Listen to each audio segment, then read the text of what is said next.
Bonjour et bienvenue dans cette nouvelle vidéo où je vais vous parler d'un poison moderne qui est le sucre.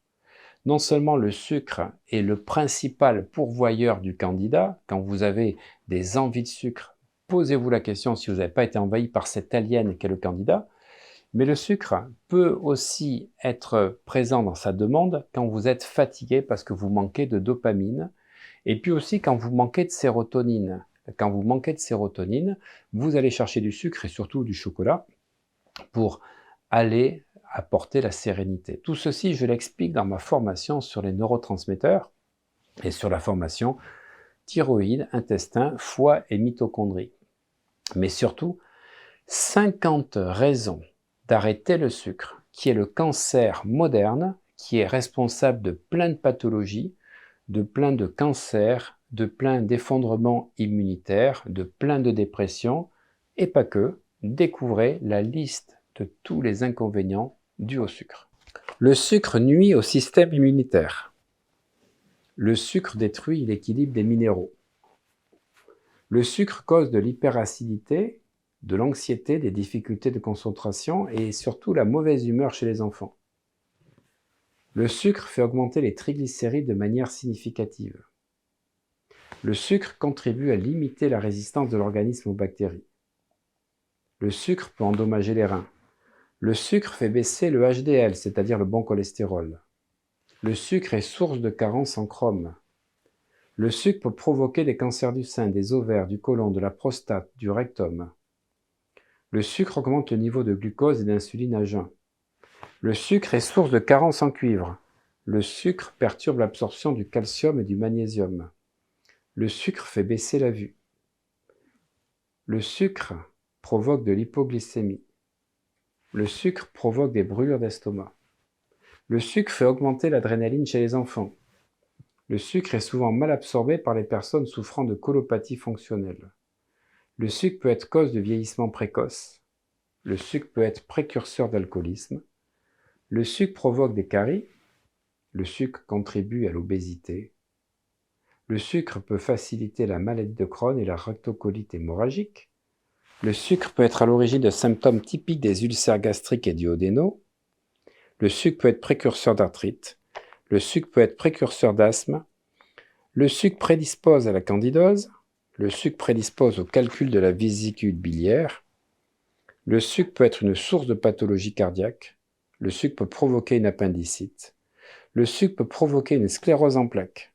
Le sucre peut être source d'hémorroïdes. Le sucre peut être source de varices. Le sucre peut faire augmenter les taux de glucose et d'insuline chez les personnes sous contraception orale. Le sucre peut être une source de maladies parodontales. Le sucre favorise l'ostéoporose. Le sucre acidifie la salive. Le sucre peut faire baisser le seuil de sensibilité à l'insuline. Le sucre favorise l'intolérance au glucose. Le sucre fait baisser le taux d'hormones de croissance. Le sucre fait monter le taux de cholestérol. Le sucre est source d'hypertension.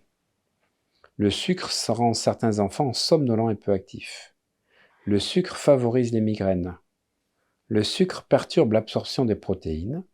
Le sucre est souvent la cause d'allergies alimentaires. Le sucre favorise le diabète. Le sucre favorise l'eczéma chez les enfants. Le sucre contribue à l'apparition de maladies cardiovasculaires. Le sucre altère l'ADN. Le sucre altère la structure des protéines. Le sucre rend la peau moins ferme en altérant la structure du collagène. Le sucre est source de cataracte. Le sucre favorise l'emphysème. Le sucre favorise l'athérosclérose. Le sucre fait augmenter le mauvais cholestérol, le LDL. Le sucre libère des radicaux libres dans le flux sanguin. Le sucre perturbe le fonctionnement des enzymes.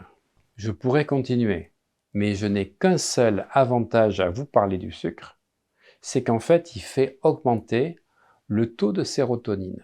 Raison pour laquelle vous pouvez, quand vous êtes fatigué, quand vous êtes anxieux, quand vous êtes dans une situation de stress, aller chercher du sucre. Parce que c'est à la fois donc un petit doudou, c'est un doudou qui apporte une certaine dopamine, mais surtout de la sérotonine.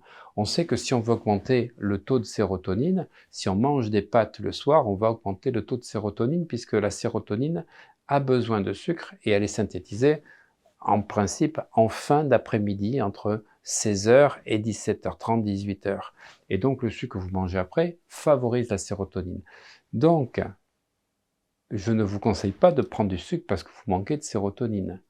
Je vous conseille, si vous manquez de sérotonine, d'aller cliquer sur le lien là, ici ou là dans la vidéo, donc sous la vidéo ou ici, où je vais vous parler de la formation sur les neurotransmetteurs, mais aussi la formation que je fais sur le système donc digestif, le foie, les mitochondries et la thyroïde, donc deux formations distinctes.